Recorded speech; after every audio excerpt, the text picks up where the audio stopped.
Boa noite, meu querido irmão, a graça e a paz do Senhor Jesus. Hoje estamos de volta com mais um culto via internet e que você seja abençoado com essa palavra e que ela possa servir também de alerta para o bem da sua vida cristã, da nossa vida cristã. Vamos abrir a nossa Bíblia em Atos capítulo 19, verso de 1 a 22, e o texto da palavra do Senhor diz assim: Enquanto Apolo estava em Corinto, Paulo, atravessando as regiões altas, chegou a Éfeso. Ali encontrou alguns discípulos e lhes perguntou: Vocês receberam o Espírito Santo quando creram? Eles responderam: Não, nem sequer ouvimos que existe o Espírito Santo. Então, que batismo vocês receberam? Perguntou Paulo. O batismo de João, responderam eles. Disse Paulo: o batismo de João foi um batismo de arrependimento. Ele dizia ao povo que cresce naquele que viria depois dele, isto é, em Jesus. Ouvindo isso, eles foram batizados no nome do Senhor Jesus. Quando Paulo lhes impôs as mãos, veio sobre eles o Espírito Santo e começaram a falar em línguas e a profetizar. Eram ao todo uns 12 homens. Paulo entrou na sinagoga e ali falou com liberdade durante 3 meses, argumentando convincentemente acerca do reino de Deus. Mas alguns deles se endureceram e se recusaram a crer, e começaram a falar mal do caminho diante da multidão. Paulo, então, afastou-se deles. Tomando consigo os discípulos, passou a ensinar diariamente na escola de Tirano. Isso continuou por 2 anos, de forma que todos os judeus e os gregos que viviam na província da Ásia ouviram a palavra do Senhor. Deus fazia milagres extraordinários por meio de Paulo, de modo que até lenços e aventais que Paulo usava eram levados e colocados sobre os enfermos. Eles eram curados de suas doenças e os espíritos malignos saíam deles. Alguns judeus que andavam expulsando espíritos malignos tentaram invocar o nome do Senhor, Jesus, sobre os endemoniados, dizendo: Em nome de Jesus, a quem Paulo prega, eu lhes ordeno que saiam. Os que estavam fazendo isso eram os 7 filhos de Seva, um dos chefes dos sacerdotes dos judeus. Um dia o espírito maligno lhes respondeu: Jesus eu conheço, Paulo eu sei quem é, mas vocês quem são?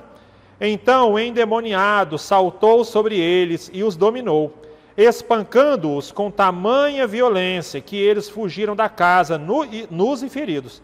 Quando isso se tornou conhecido de todos os judeus e gregos que viviam em Éfeso, todos eles foram tomados de temor e o nome do Senhor Jesus era engrandecido. Muitos dos que creram vinham e confessavam e declaravam abertamente as suas más obras. Grande número dos que tinham praticado o ocultismo reuniram seus livros e os queimaram publicamente. Calculado o valor total, este chegou a 50.000 dracmas. Dessa maneira, a palavra do Senhor muito se difundia e se fortalecia. Depois dessas coisas, Paulo decidiu no Espírito ir a Jerusalém, passando pela Macedônia e pela Caia. Ele dizia: depois de haver estado ali, é necessário também que eu vá visitar Roma. Então enviou à Macedônia 2 dos seus auxiliares, Timóteo e Erasto, e permaneceu mais um pouco na província da Ásia. Esse é o texto nosso que nós lemos nesse momento para nossa edificação e para a honra e glória do Senhor Jesus. É possível, é provável que você já tenha ouvido falar em Ouro de Tolo. Você pode me perguntar assim: pastor, é uma música do Raul Seixas, uma música importante dele? Embora seja uma música interessante, vale a pena até dar uma olhada e ouvi-la. Não, Ouro de Tolo, na verdade, é um material parecido com ouro. Ele é bem parecido com ouro e esse material se chama pirita. Na realidade, ele, de fato, quando faz-se uma análise mais profunda dele, vai chegar a uma conclusão de que ele é bastante diferente, muito diferente do ouro. Ele tem um valor muito menor do que o ouro, um valor comercial muito menor do que o ouro, mas ele engana, ele consegue enganar as pessoas que são principiantes. Esse é exatamente o que nós chamamos de ouro de tolo, aquilo que parece, mas não é.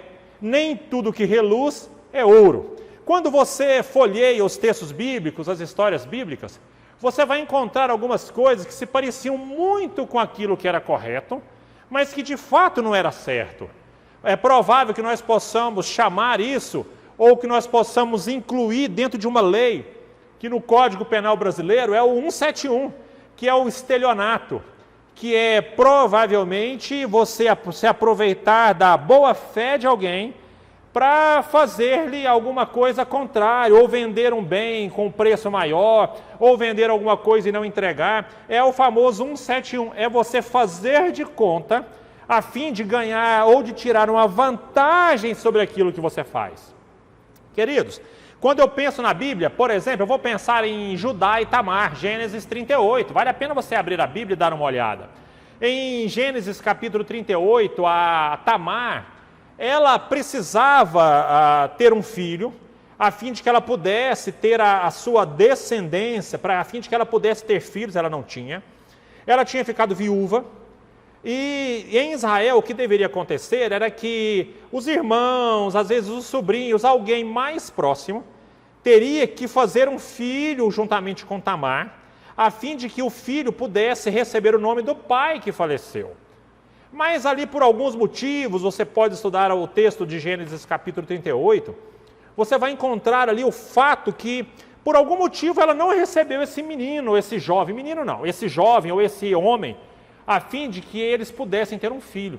E ela tem uma ideia, então, ela sabendo que o seu sogro estava caminhando em determinado lugar, ela se veste como se fosse uma prostituta, vai até o sogro, se oferece para ele, e então o sogro, sem saber que ela era, porque ela estava vestida, ela estava com um disfarce, vamos chamar assim, com um véu que era típico da prostituta na época, ele se relaciona sexualmente com a nora, e depois ela tem um filho do sogro, e lá na frente há alguns desdobramentos que fazem com que a história ganhe outro rumo.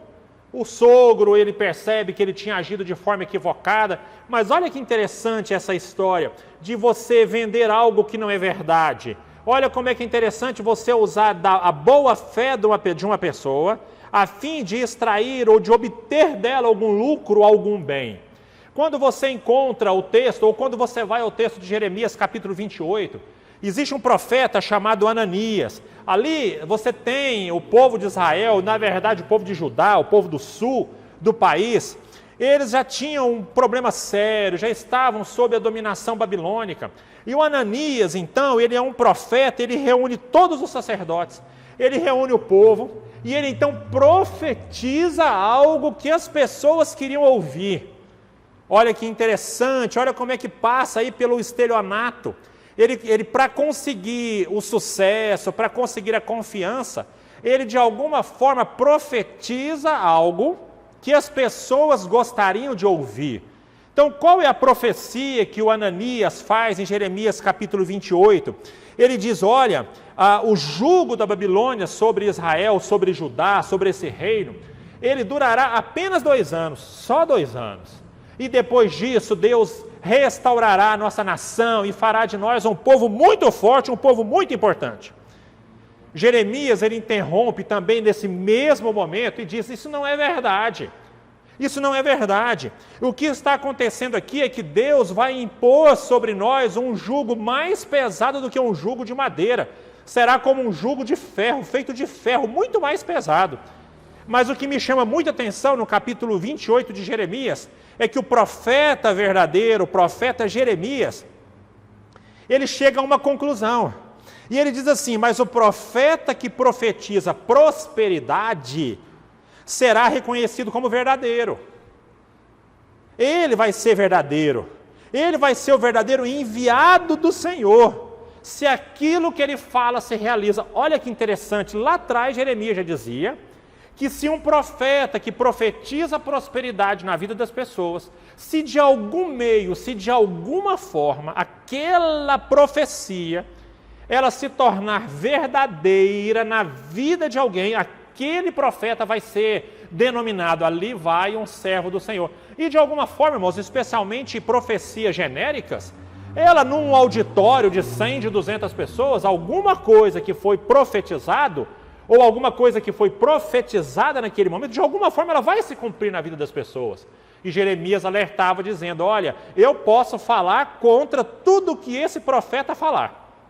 Eu posso dizer que Deus vai se levantar contra essa nação. Eu posso dizer que Deus não está satisfeito conosco. Mas ele que prosperou ou que profetizou prosperidade, ele vai ser reconhecido como um servo do Senhor, um servo verdadeiro do Senhor. O que aconteceu especialmente em Jeremias capítulo 28 e o seu texto seguinte, a história que nós conhecemos? O povo de Israel foi para o cativeiro babilônio e por lá ficou 70 anos e não 2 anos como havia sido profetizado. Ou seja, o Ananias era um estelionatário da fé. Ele profetizava coisas a fim de que os outros pudessem crer nele por meio da prosperidade, das boas notícias que ele falava e que ele apresentava para aquelas pessoas.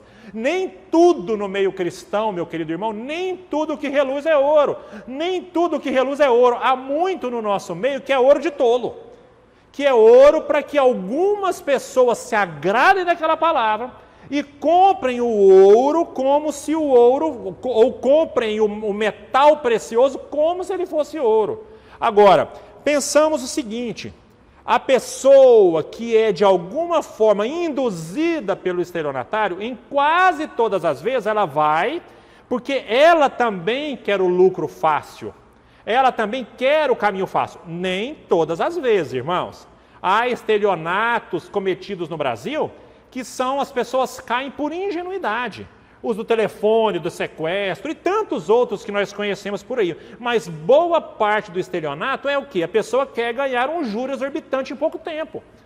É o indivíduo, o senhor ou a senhora, ou aquela pessoa que quer comprar um carro 30%, 40% do seu valor de mercado.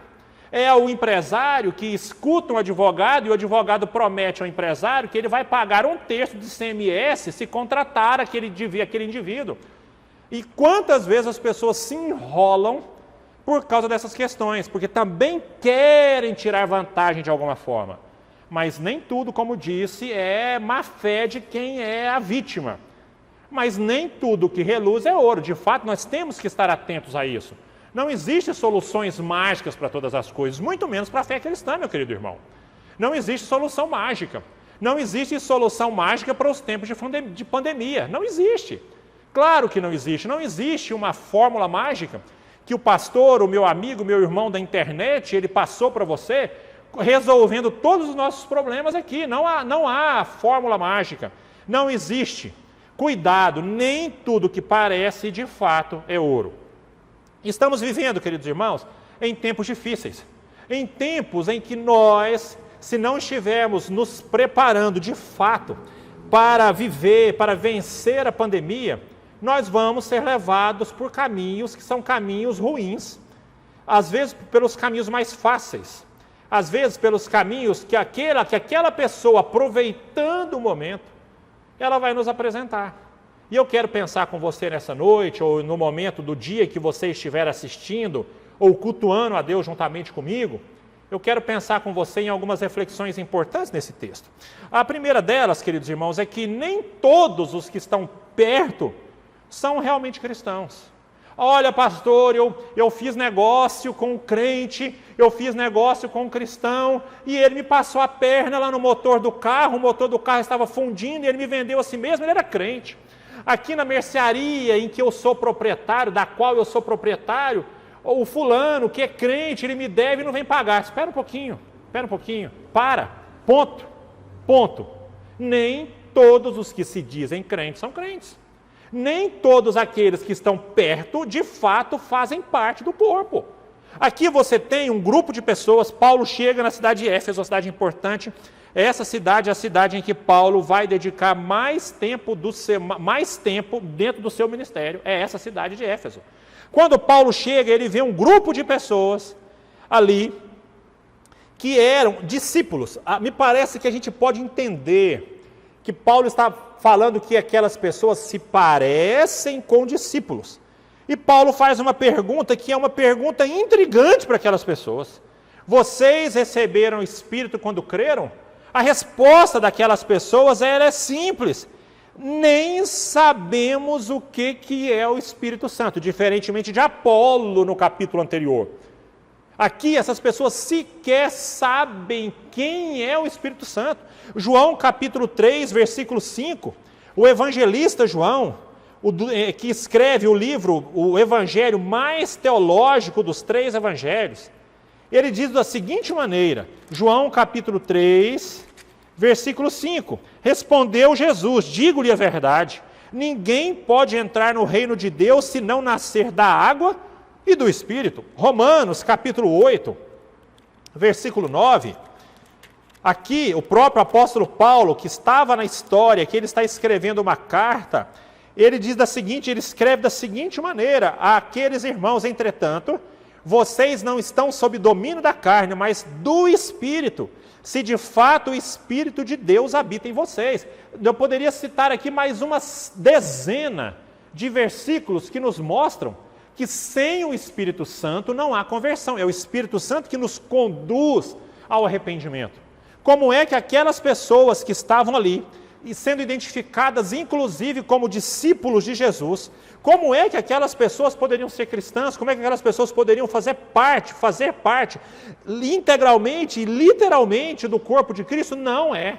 Não é porque aquelas pessoas eram chamadas de discípulos, não é porque aquelas pessoas, inclusive, reconheciam o batismo de João, não é por causa desses fatores que aquelas pessoas, de fato, eram cristãs. Não é porque a pessoa se veste com uma roupa de crente, não é porque a pessoa tem um discurso de crente, não é porque a pessoa até carrega uma Bíblia debaixo do braço, não é até mesmo porque essa pessoa prega o Evangelho que ela é cristã.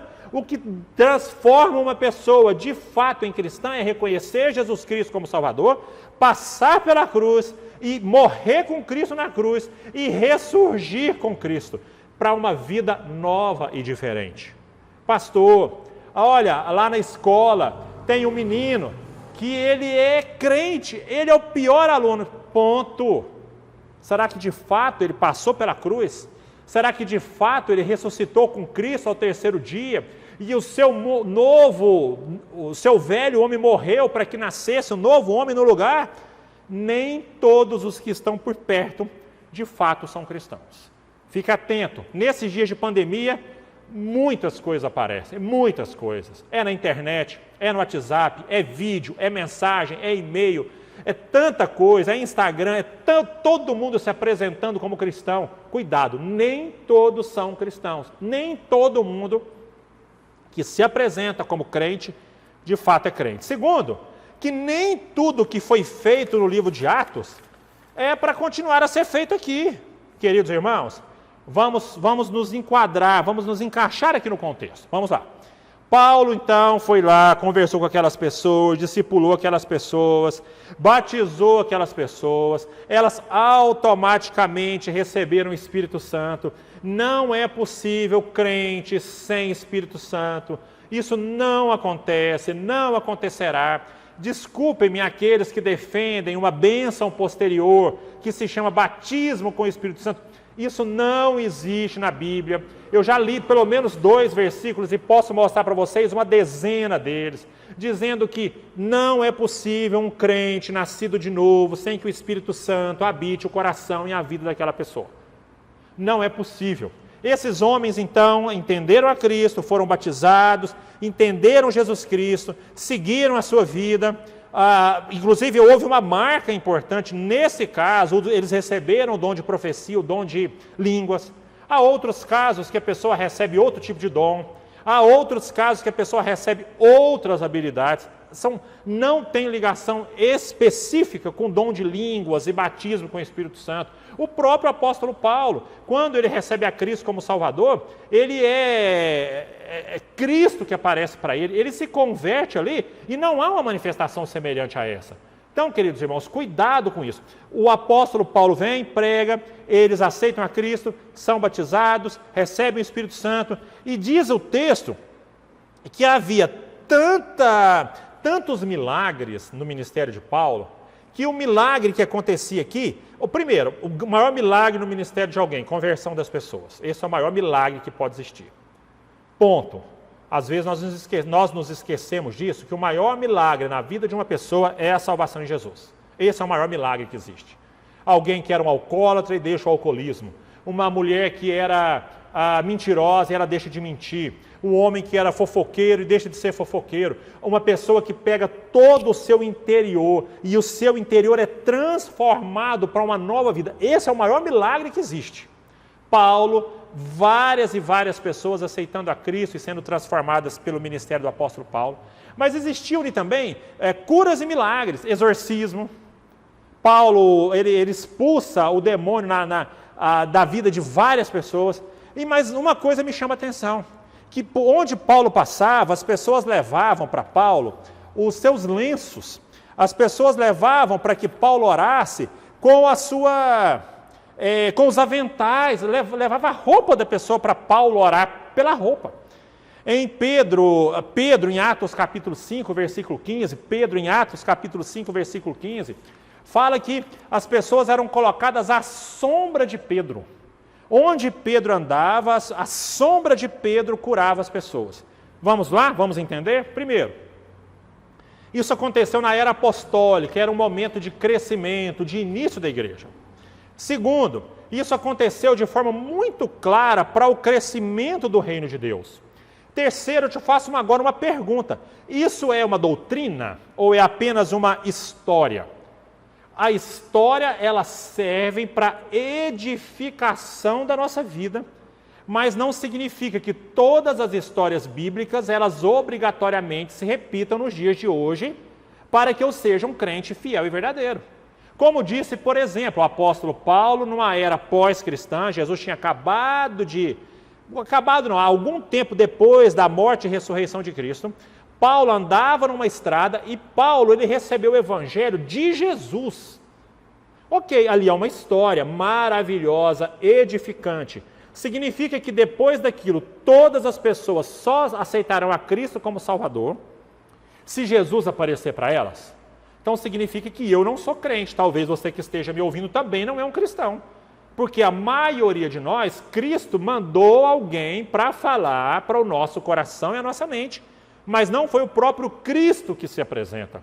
Então tome cuidado com essas questões. Muito cuidado com esse lado que as pessoas vão utilizando para o misticismo. Então, a partir dessas histórias, as igrejas precisam de uma foto da pessoa para você orar por ela. Querido irmão, quantas vezes Jesus orou à distância e aquela pessoa, ela foi curada à distância? A rosa abençoada, que se você não levar a rosa para dentro da sua casa, e geralmente a rosa foi de graça, geralmente aquela rosa foi uma doação daquela comunidade para você, não, geralmente aquela rosa foi paga num alto preço, e ela leva para sua casa a fim de que lá na sua casa, quando ela exalar o perfume, as pessoas sejam abençoadas. A foto, o copo d'água. Então todas essas coisas, irmãos, me chamam a atenção de forma negativa, porque isso não é uma doutrina bíblica, não há um doutrinamento aqui, não há uma doutrina me ensinando que eu devo repetir isso. E geralmente, eu não vou ser jamais aqui pensando em algo que alcança todas as pessoas, mas geralmente esses elementos estão ligados em que momento da história? Geralmente nos momentos de fragilidade das pessoas e na maior parte das vezes na mercantilização da fé, ou seja, na transformação da fé em algo que pode gerar algum lucro econômico. Queridos irmãos, nem tudo que foi feito no livro de Atos pode se repetir aqui.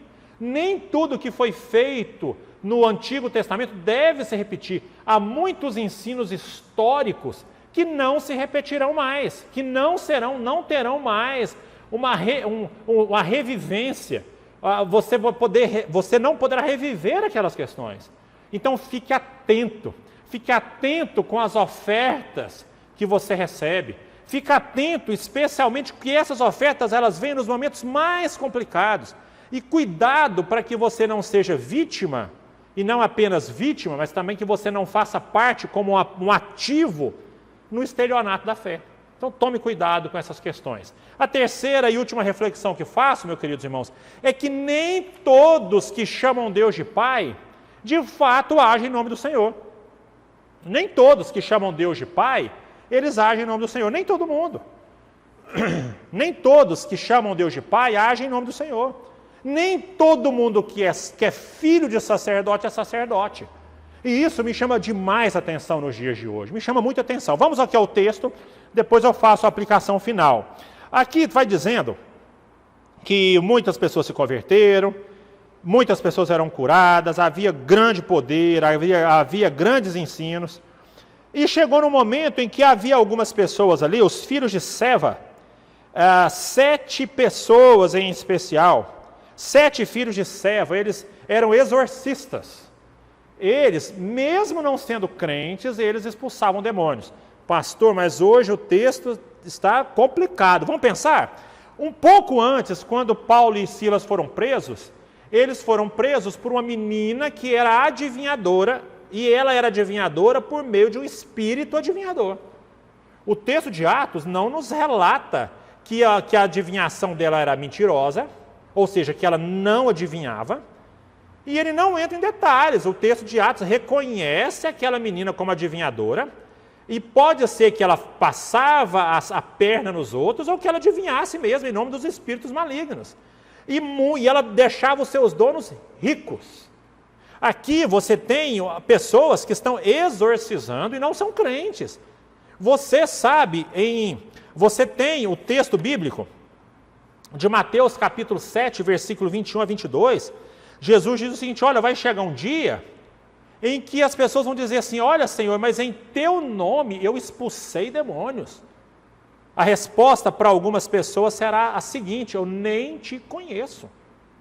Esses homens aqui, esses 7 filhos de Seva, eles eram filhos de um sacerdote.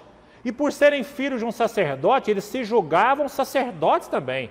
E a gente precisa, a princípio, parar e pensar que talvez nem o Seva fosse de fato um sacerdote. Nem o Seva. Mas a Bíblia está dizendo: olha, Seva, um dos chefes dos sacerdotes dos judeus. Eu vou entender que Lucas, como historiador, ele está partindo do pressuposto que havia um sacerdote que se chamava Seva e que ele tinha um reconhecimento entre as pessoas daquilo que ele realizava. Mas os seus filhos não, porque quando os filhos souberam daquilo que Paulo fazia, o que eles começaram e tentaram fazer era expulsar demônios em nome de Jesus. E quando eles foram expulsar o demônio de uma pessoa específica, quando eles chegaram até lá, sai em nome de Jesus. O demônio, na voz por meio da pessoa, simplesmente disse: Jesus eu conheço, Paulo eu conheço, mas vocês quem são? E disse que o demônio vai em cima daqueles homens, arranca a roupa daquelas pessoas, bate naquelas pessoas. Ou seja, nós precisamos tomar cuidado nos dias de hoje, irmãos, que nem todo filho de sacerdote é sacerdote. Por que que o fulano, dono de uma mega igreja, por que que ele acha que a igreja dele faz parte dos seus bens e ele vai passar a igreja para o filho dele? Por que que o filho dele tem que ter obrigatoriamente o mesmo chamado que o pai? Por quê? Então, faça uma análise, meu querido irmão. Olhe, analise, pense sobre a vida, veja as coisas que acontecem. Será que todo o império, formado por várias igrejas, por que em quase todos os casos, o pastor principal tem que passar aquele império para o filho ou para um genro? Ou para uma filha? Por quê? Será que todo mundo que é filho de pastor tem que ser pastor? Não. Pode ser que sim, pode ser que não. Deus é dono de todas as coisas. Nem todo mundo que se chama sacerdote é sacerdote. E muito pior ainda, nem todos aqueles que dizem que são filhos de sacerdotes são sacerdotes. Cuidado! Você tomando cuidado, entendendo que nem todo crente é crente, que nem todo milagre que aconteceu em Atos vai poder ser vendido para você hoje, e você entendendo que nem todo filho de sacerdote, de apóstolo, de bispo, é apóstolo, eu tenho certeza que vai te ajudar muito na manutenção da tranquilidade, do equilíbrio e da força da sua fé. Queridos irmãos, então nós terminamos com alguns conselhos bem práticos para você. Primeiro, precisamos de atenção redobrada nesses dias. Há muito lobo, há muita voz, há muita coisa, há muito conselho. Na verdade que muitos conselhos há sabedoria, mas tome cuidado com eles. Então vamos lá. Comunhão com Deus. Busque em Deus a comunhão que você precisa. Segundo, sensibilidade à voz do Espírito Santo, aquilo que o Espírito Santo está dizendo para você. Terceiro, aprofunde-se nas Escrituras, para ver aquilo que as Escrituras falam. E em quarto, que não está no slide, mas que não posso deixar, avalie, analise as circunstâncias e os fatos. Não é pecado julgar os fatos. Afinal de contas, Paulo aos Tessalonicenses diz, julgue todas as coisas e retenha o que é bom. Cuidado, meus irmãos, preserve a sua fé, cuide da sua fé. Infelizmente, tem muito lobo solto por aí. Há tantos bons pastores, tantos. Há tantas boas ovelhas, mas infelizmente há tantos lobos infiltrados no meio dos bons pastores. Vamos orar? Deus amado, obrigado por essa noite, por esse dia. Muito obrigado, meu Deus. Oramos ao Senhor, meu Pai, pela vida de cada irmão, de cada pessoa que está me ouvindo. Eu não sei em que momento essa pessoa está me ouvindo, Senhor, mas que o Senhor possa guardá-la, guardar a fé dessa pessoa. Meu Deus, dar a ela sensibilidade para ouvir a voz do Supremo Pastor e dos bons pastores dessa terra. Que possa perceber, meu Deus, que nem todo cristão é cristão. Isso vai ajudar esse irmão a não se desanimar, a não ter desânimo com a fé. A perceber que nem tudo o que aconteceu vai acontecer, ainda que jogue um caminhão de dinheiro. Meu Deus, e entender que nem todo sacerdote, muito menos, nem todo filho de sacerdote é tão sacerdote assim. Que o Senhor nos ajude com sensibilidade, com graça, com o poder do Senhor, a andar firmemente no caminho verdadeiro que o Senhor propõe. Meu Deus, livre-nos da doença, da peste, livre-nos da enfermidade. Se alguém que está me ouvindo está enfermo nesse momento, que o Senhor Deus possa curar. Se há angústias profundas por causa desses dias ou de outros problemas, que o Senhor Deus possa ir ao encontro desse irmão, dessa irmã. Meu Deus, eu oro por aqueles, Senhor, que estão vivendo dias tranquilos, que o Senhor Deus preserve essa tranquilidade, essa alegria. Meu Deus, obrigado, meu Pai, por tudo que o Senhor tem feito. Sabemos que tudo vem do Senhor e sob o cuidado do Senhor todas as coisas estão. Essa é a nossa oração, suplicando por todos os que estão me ouvindo, no nome de Jesus Cristo. E que o amor de Deus, a graça do nosso Senhor e Salvador Jesus Cristo, que o consolo, o conforto e a comunhão do Espírito Santo possam estar com cada um de nós aqui nesse lugar, com todos os nossos irmãos em todos os lugares da terra, que seja hoje, amanhã e até a volta bendita e gloriosa do Senhor Jesus. Amém, amém, amém.